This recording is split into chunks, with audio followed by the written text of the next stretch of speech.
నమస్తే. ముందు నా సేవకులకు నమస్కరించిన తరువాతే దేవుడికి నమస్కరిస్తా. మీ పనులు మీరు చేసుకోండి.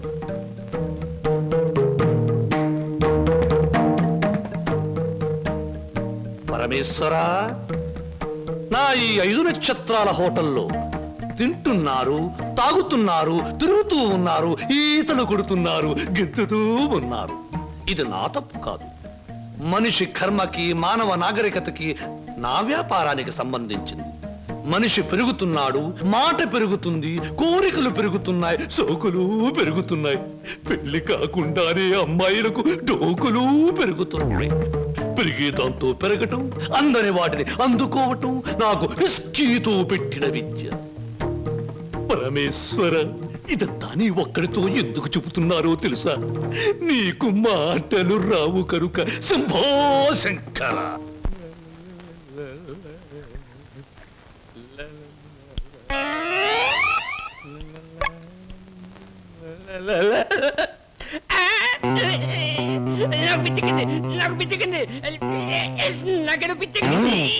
Good morning sir. ఏమిట్రా తల పిక్కుంటున్నావు? పేలుగాని పట్టాయా లేక దెయ్యంగాని పట్టి? లేదు సార్, గ్లాస్ లో పోసిన విస్కీ మాయమైపోతుంది సార్. ఏదైనా మందు పిచ్చి పట్టిన దయ్యం ఎవరికీ కనిపించకుండా రహస్యంగా తాగేస్తున్నామోనని నాకు అనుమానంగా ఉంది సార్. దెయ్యం మందు నువ్వే తాగేస్తున్నావేమో? అయ్యో బాబోయ్, నేను తాగలేదు సార్. మా అమ్మాయి తట్టు మా నాన్న మీద. ఆగు ఆగు ఆగు, నా కళ్ళ ముందు పోయి చూస్తా.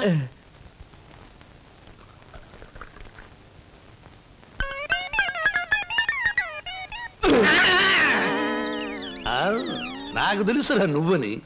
ఒరే, నీకు నెల నెలా జీతం ఇస్తున్నాను, సుందరాంగుల్ని తీసుకొచ్చినందుకు సుంకం ఇస్తున్నాను, అబద్ధాలు ఆడినందుకు కమిషన్ ఇస్తున్నాను. ఇంత చేసినా నువ్వు బారు మీద పడి పీపాలు తాగడం న్యాయమట్రా?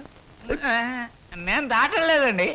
ఆ బ్రాంతియే నన్ను రారా నాన్న నన్ను తాగు అంటుంది, తాగుతున్నాను. ఒరే నిశాచరా, ఏం సమాచారా? పురుగుల మందు పిలుస్తోంది, ఎండ్రిని పిలుస్తోంది, ఎలకల మందు పిలుస్తోంది, గేదె కుడితే పిలుస్తోంది. తాగతావా? ఇక నేను భరించలేను. అన్నమ్మా, నువ్వు మేచినా ఎంత బాధపడి ఉండేవాడిని కాదు. మీ సొమ్ము తిని బతుకుతున్నానా? మీ బ్రాంతి దాగి బతుకుతున్నానా? నా మేనగోరుడు మేనల్లుడు పేరు చెబితే ఆ సీతరం బాబు నేను అడిగినంత డబ్బిస్తాడు. వెళ్ళిపోతా. ఊరికేరా, నువ్వు విడిపోతే నాకు ఉపశాంతి ఎలా ఉంటుంది? కాకపోతే నాకు ఉపశాంతి లేదే. శంభో శంకర. ఒరే నిశాచరా, ఏమి సమాచారం? నీ ఇష్టం వచ్చినంత తాగుతూ ఉండరా. మహాప్రసాద్. శంభో శంకర. నాకు ఆటలన్నా పాటలన్నా ఆట పాట నేర్చిన అమ్మాయిలన్నా ఉర్రి పూసుకుని చచ్చిపోయేంత ఇష్టం. ఓహో, మీ నాట్యం అమోఘం, అద్భుతం. నమని మీ నాట్యాన్ని చూస్తే ఆత్మహత్య చేసుకుని చచ్చిపోతుంది. కోయిల మీ పాట వింటే ఉర్రి పూసుకుని చచ్చిపోతుంది. కోడి పుంజు పెట్ట మీ వయ్యారాన్ని తిలకిస్తే తేనె పట్టంత గుడ్డు పెడుతుంది. ఆవు మీ వయ్యారాన్ని తిలకిస్తే 1 లీటర్కు బదులు 6 లీటర్ల పాలు ఎక్కువ ఇస్తుంది. గాడిదలు మీ అందాన్ని చూస్తే గుర్రాలైపోతాయి. అందుకే నా బిరుదు బంధులకు బంధు, బిందులకు బిందు, గళ బంధు. పదవే. ఒరే నిశాచరా, నేను చెప్పినవన్నీ ఆ అమ్మాయికేగా? అవునండి. మరి ఆ పిల్లలా వెళ్ళిపోయింది? ఈ మధ్య ఆడాళ్ళకి శివుడు ఎక్కువైందని పేపర్లో చదివాను. హలో శంభూ శంకర, నేను ఈ హోటల్కి హోల్సేల్ గా ప్రొప్రైటర్ని. నా పేరు బొక్కా లంబోదరం, ఓ రఫ్ బోలా. ఏమిటి గోల? జాగీల చెప్పెద గిలగిల బిలబిల. ఓ, మీ నాట్యం అమోఘం, అద్భుతం. ఆ అడుగులో జిడుగు, అందమైన మడుగులో వెన్నెల కథం తొక్కుతూ. ఓ, ఏ మా కదలికలు, భంగిమలు, భుంగిమలు, మీకివే మా జోహాలు. పెట్టలేము మీ ఆటపాటలకు చెడ్డ పేర్లు, గిడ్డ పేర్లు. ఇటు తిరగండి. Thanks very much. నీ పేరు 8 ఆకుల వెంకట్రావు, అవునా? అవును సార్.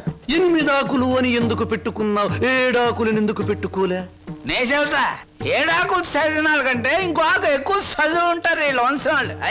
ఒరే 8 ఆకులు, నువ్వేదో గొప్పవాడివని నిన్ను ఇక్కడికి పిలిపించలేదు. నీకో పెళ్ళాం ఉంది, దానికి నువ్వు మూడివి. దానికో చెల్లెలుంది, అది నీకు మరదలు. అందమైన మరదలు, హంసలాంటి మరదలు, యువకుల హృదయాలను కదిలించి హింసలాంటి మరదలు.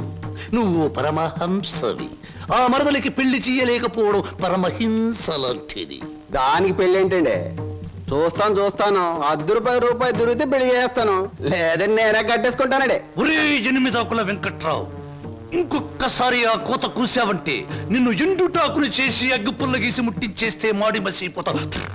సమాచార ఆవేశపడండి. మొన్నసారి ఇలా ఆవేశపడి పిల్లరిస్తే కుక్కను చంపేశారు. ఒరే నిశాచరా, ఒరేయ్, ఆయ్, నీ మరదలకి వెంటనే పెళ్లి చేయబోతు. పెళ్ళా? నేనెలా చేయగలండి? ఎలా? ఈ డబ్బు రేపు నీ మరదలి పెళ్లి ఖర్చులకు గాను, నీ మరదలికి నేను నిర్ణయించబోయే ఉత్తమ పురుషులతో పెళ్లికి ఒప్పుకొనుటకు గాను. అందువల్ల మీ ప్రయోజనం ఏంటండి? తాజ్ మహల్ మీద తాటికాయ పడినా పర్వాలేదు గాని ఈడుచ్చిన ఆడపిల్ల మీద ఈగ బారినా ఒప్పుకోను. 10 మంది ఆడదాన్ని 10 రకాలుగా అనుకుంటే 20 రకాలుగా నాకు అవమానంగా ఉంటుంది, 30 రకాలుగా బాధగా ఉంటుంది, 100 రకాలుగా నా మనసు చెడిపోతుంది. అందుకే చెయ్యాలి పెళ్లి. సిద్ధం చెయ్యి వెంటనే వెళ్ళి. అలాగేనండి. అంటే దీని ఆంతర్యమైన సమాచారా? నిశాచరా, ఎలాగూ ఆ పిల్ల మన వంటి మూతి ముక్కు కిరికిరా తిప్పుతుంది. అందుకే ఒక విధవని రెడీ చెయ్యి. ఆ విధవని దానికి కట్ట పెట్టేద్దాం. ఆ తరువాత వాడిని పక్కకు నెట్టేద్దాం. ఆ తరువాత దాన్ని మన పక్కలో చుట్టేద్దాం. అంటే చేపను పట్టేది వాడు, పులుసు వండుకు తినేది మనం.